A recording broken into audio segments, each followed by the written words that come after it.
Come on. Real people, real celebrities, real talk. Join the Breakfast Club. Blast off in your ear. Weekday morning, 6 to 10. Morning, everybody. It's DJ MV, Angela Yee, Charlamagne the God. We are the Breakfast Club.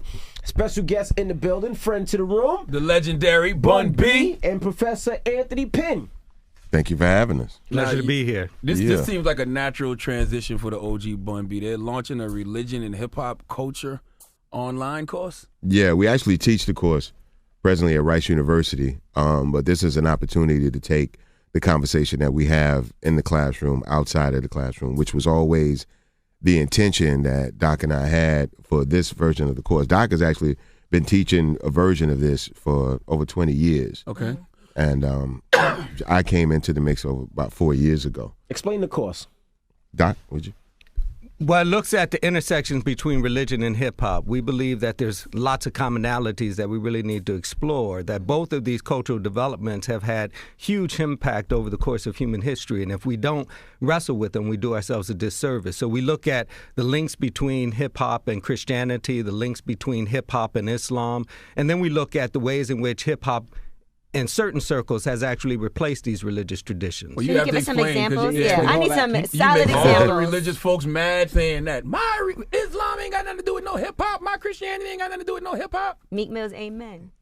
Well, if you take black churches, for example, there's always been a love-hate relationship between black churches and musical production. Begins with the blues. They have a hard time with gospel, so of course they're going to have a hard time with hip-hop. But as soon as Jay-Z says, you're in the presence of a king, scratch that, you're in the presence of God, it's a religious conversation that you got to have. Mm-hmm.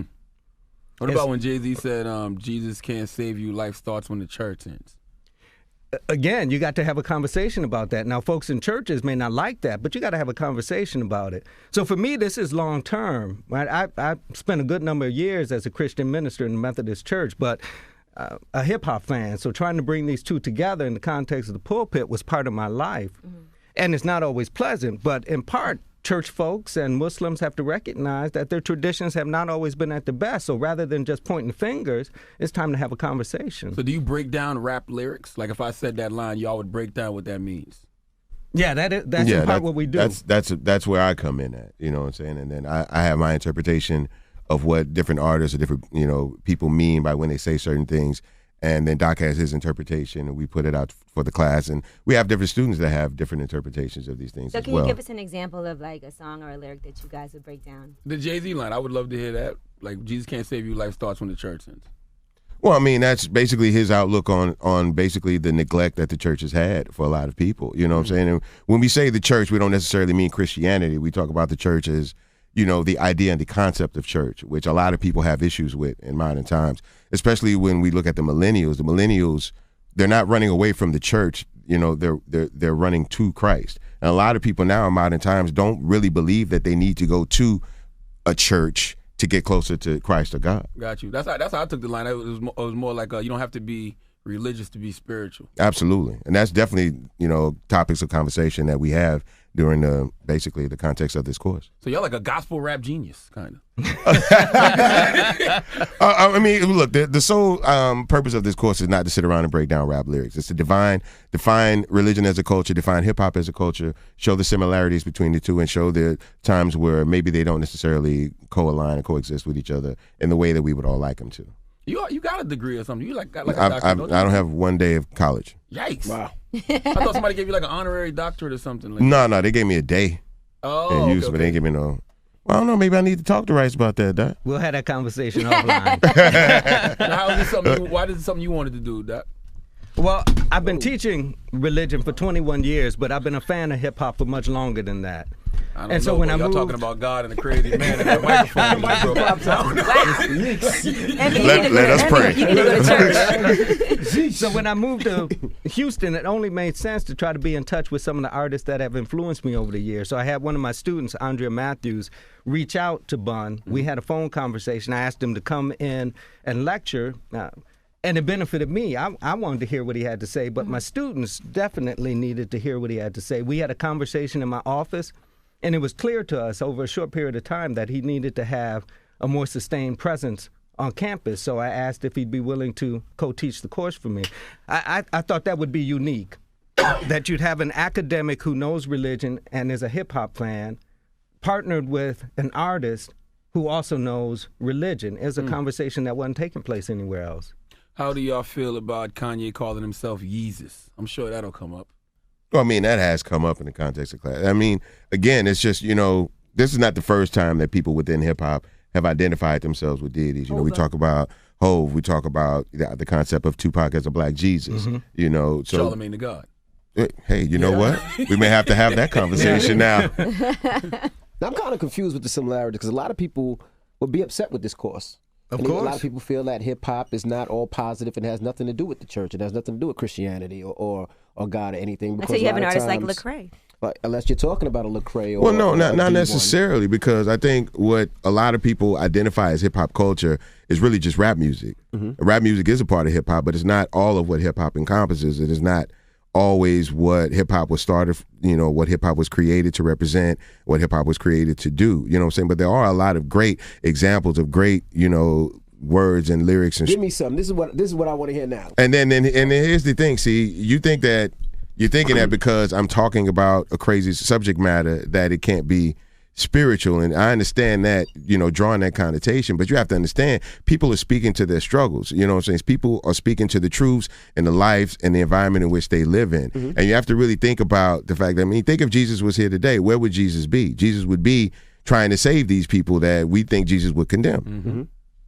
When you talk about that, a lot of people look at the industry as it's the devil's land. It gives you a lot of money, it gives you fame, it gives you all of the things you necessarily want, but a lot of times you sell your soul. You're talking about defaming women and... But that's always been an issue that the church has had with music in general. It didn't start with hip-hop. The church had issues with gospel music in general, which is all about proclaiming your faith and your love for Christ and a higher power. The church couldn't accept that in its early days. So, of course, they wouldn't necessarily accept hip-hop, But we have to look at, the questions and the way of life that hip-hop tackles. And, hip-hop is a culture that, for me, it helps me become a better person. I agree. It helps me answer a lot of the heavy questions about life. Who am I? Why am I here? It helps me to struggle with the choices that I have to make in life. So tell me what's different between that and religion. You also can't let churches off the hook. Right, a whole lot of ministers don't say it explicitly, but their actions prove it. Pimpin' ain't easy, right? They're doing the same sort of thing. And if you think in terms of new developments in church, it's the prosperity gospel. That's all about getting yours, right? So Creflo Dollar, T.D. Jakes, Eddie Longs, these Pastor sorts of Mason folks. Betha. So that similarity exists. We're too quick to assume that what churches say about themselves is accurate. Right. Right. No, I agree. I think a lot of churches are a big pimp game, and it feels like a lot of people do it for the money, not necessarily for the reason that they should be doing it. Right. And the music industry the same. But it's kind of like, some people don't drink this with this. It's kind of like I don't have my hip hop with my church. It just seems two totally different reasons. I think that means there's a problem with your church. Well, because I don't think it's a problem. I don't think you have a problem with your hip hop. You know what you said earlier about a lot of millennials stay away from church? I feel the same way. Like, I have a relationship with God. I pray. I read the Bible, and that's because church is square. But if church feel like a way, like it feels like it's a business.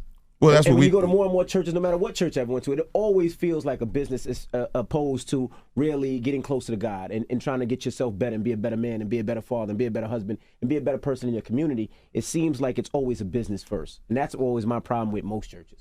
Yeah, well, and that's the thing. We don't, religion and church are two separate things. You know what I'm saying? So, going to church is really just about the practices of being in the church and being in that church flock. It really doesn't, going to church doesn't mean you're getting any closer to God. You know what I'm saying? In some instances, it may be you're following somebody that's pulling you away. Right. You know what I'm saying? So you have to come to terms with your own personal struggle, your own personal choices as to who you want to be.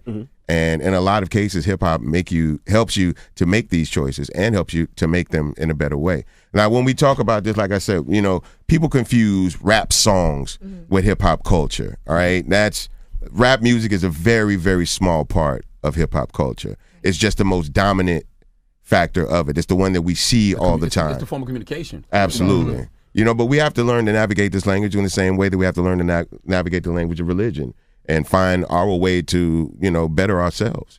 Now, do you guys touch on somebody like Mace, who people were up in arms when he was still rapping, but he was being a pastor? Let's talk about Mace. And they were saying there's a difference. He was saying there's a difference between him as an artist is completely separate as him as a pastor. Can you separate those two? Doc, that's a rough question. Yeah, that's a hard one. Let Dr. Charlotte. I mean, here's the thing. We don't talk about artists in that like a Mace, like, because that would be more about the, really his personal. Yeah, but yeah. That's I was trying to get Mace up here because I think we all were confused with Mace, and what Mace did was when he gave up hip hop and he gave his life to God, I thought it was amazing, and I thought, hey, if he speaks, well, you thought it was sincere. I thought it was sincere. I thought it would be great because Mace was somebody that the kids looked up to, and if he could preach the good word, that's always great. It's always great when somebody from our community can do something good and help somebody else, no matter whether it's church, build communities, whatever it is.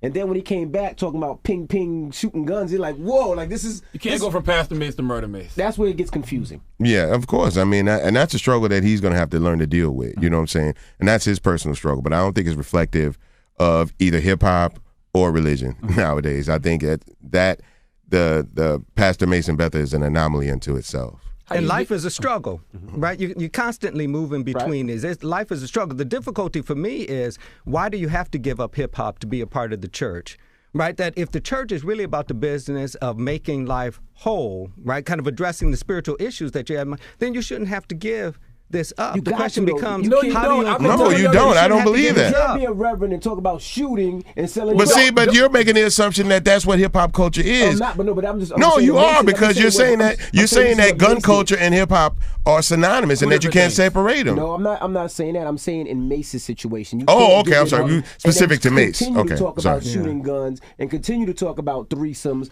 and continue to talk about a lot of those things when you say you gave it up. That's what confused me. But in church, they're just doing it, not talking about it, right? So there are ways in which churches kill people, right? If you think about it, black churches are composed of at least 70% black women.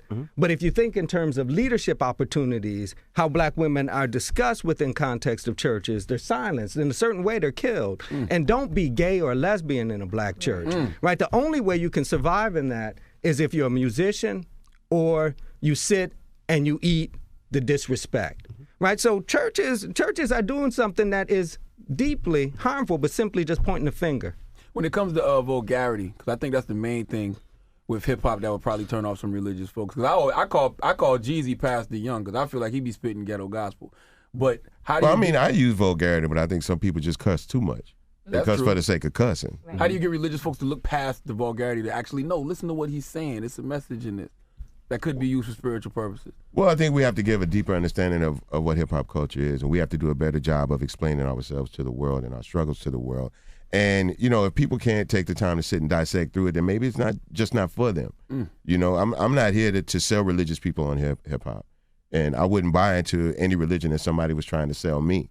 I just speak to my personal struggle, and I make my choices, and, what happens, and I'm aware of it, and I'm ready to deal with it, but I'm not here to sell hip. And what we do in this class is not selling hip hop to religion. You know what I'm saying? Because I don't think we should have to. I think we're brothers in the struggle. And if you look at our black communities, that's it's really divided between that hip hop culture and the religion. But we're all growing up, and we're all living in the same conditions in the same community. So we have to find similarities, because when we go into these inner cities of America, the only people that care about those people are the hip hop people in the church. How many times have you had to explain, and like what you said just now with Envy, that hip-hop culture is not gun culture. It's not drug culture. I mean, because the problem is that the perception of hip-hop, right, is a lot more than what hip-hop is, right? So, everybody assumes that hip-hop is much worse than it actually is. Everybody believes that these guys are bigger criminals and that we're bigger threats to society than we really are. And the problem is that we've sold that through rap music for a while, through these major labels. That's what they've done. So the main music that's promoted and marketed as hip-hop culture is not what anybody would really want to represent them. When we go to the club on Saturday night and we dance in the club, that's a good thing. There's nothing wrong with that. But that's not who we are. That's really just a break and a release to get away from who we have to be, usually 5 days a week from 9 to 5, right? So there's no reason for us to start trying to throw rocks at the other side, because we're culpable for some things in hip hop the same way that religion is culpable for some things. But if we're just going to sit across from each other and think about the negative things, then we're not going to get anywhere. So we have to start looking at the similarities and the different ways in which we can work together to get to the same place, because I truly believe hip hop culture and religion culture is trying to do the same thing, help people deal with life. Do you guys address marriage in this course? Because one thing I've always admired about you, Bumby, is You have such a strong union with your wife, and you've always been proud to be married and brought your wife with you everywhere. It's not something you try to hide. Right. You know, so is that something that you guys address as well? Marriage? No, I don't think we really talk about that. That hasn't been part of the conversation. That's just stuff I be doing on the side. That is online course. How can people get involved with the online course? How can they get in part of it if they're not from Houston or from Idaho? That's the beautiful thing about this course. It's available free online to anyone in the world. Basically, all you need is an internet connection and a laptop or an iPad or some kind of tablet, and you should be able to take this course in full. It's going to be available on March 24th, excuse me. So you go to www.edx.org. You look up religion and hip hop. The actual title of the course is Reli 157X, RELI 157X. And you can take it for free. Now, there's a certificate of certification that you can get if you want for a small fee to show that you actually did everything you needed to do in the course. You completed the full 6 weeks of work, and that's signed by Doc and myself. And it's something that is not accredited yet, but hopefully as we get further and further in this thing, it could be something that you could actually be accredited for. I want to ask both of you, because, this course is helping people grow. Do you think you're allowed to grow in hip-hop? I think you're supposed to grow in hip-hop, I think that's the problem is that, for one, the perception within the culture is that it's a young man's game, but I don't think anything could be further from the truth. I've been listening to hip hop, for, over 35 years now. I've been listening since I was a kid, and I've been practicing hip hop for over 20 years now. So the people that started with me when I was 18 were somewhere between 16 and 25. Well, those people now are somewhere between 37 and 45. You know what I'm saying? So I want to make sure that I'm still relatable to them in a real way.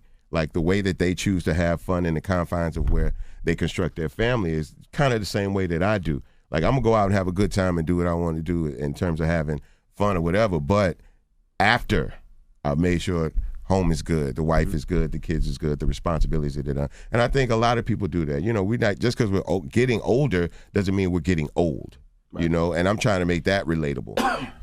Absolutely. Yeah, I'm a 50-year-old fan.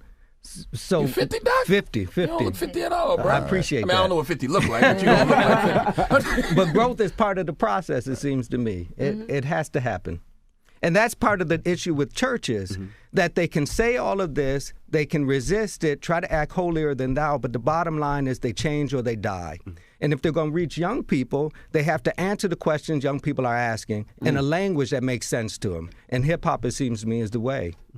Now, listen, I want to ask some just regular hip-hop questions to Bun B, because, Here we go. You are the OG, and there's been a lot of things going on. You know what I'm saying? Diddy and Drake got into it, and Jay Prince did his courtesy call. Like, have you made any calls to try to simmer all that down? I don't have to make no calls. Whatever's going on with that ain't got nothing to do with me. I'm a free agent. I'm down with Rap-A-Lot for life, but I'm not signing Rap-A-Lot. So it's like, Jay Prince is on, man. He's a big boy. I'm pretty sure he don't need my help with none of this. But it could get nasty, and before it gets down that lane, you might want to make a courtesy call, because you remember how when Ray J came on the radio, he said only Clue could fix this. Maybe only Bun B could fix this. No, I think other people need to make courtesy calls. I don't need to make a courtesy call to anybody. These are all grown men, and they've been down this road before. I believe everybody involved in this situation has been down this road before. So except for Drake. Well, he's down this road now. So and these issues have nothing to do with you. So. Yeah, it got nothing to do with me. So but I honestly feel that wiser minds will prevail. I don't expect this to get physical or ugly or anything. I think everybody involved in the situation is going to do what they need to do to rectify the situation, and life and music will go on. Do you sit back sometimes and like, look at this bull? This is why I be home. No. I'll be home because I got grandkids now, and there are a lot of days that I miss with my kids going out on the road making money during my career. So these are the things that I'm trying to, I can't necessarily make up for them, but I want to make sure that I don't miss these moments, And 3,000 people. And then I'm a free agent, so I'm not involved in all of that right now. Would you want to sign again to a major? No. Independent all the way. I think so. I think that's the way for me, because the system can't benefit me in any way. Who can A&R a Bun B record better than he can? But they can't A&R, but you can use their money. And the reason why I say that, they ain't got no money. No, but Bun put out a record that I love, right, a couple months ago, Triller. And I felt like if it was on a major, it would have reached to where it needed to reach. Well, obviously, major's going to have more resources than the independent, but that doesn't mean that.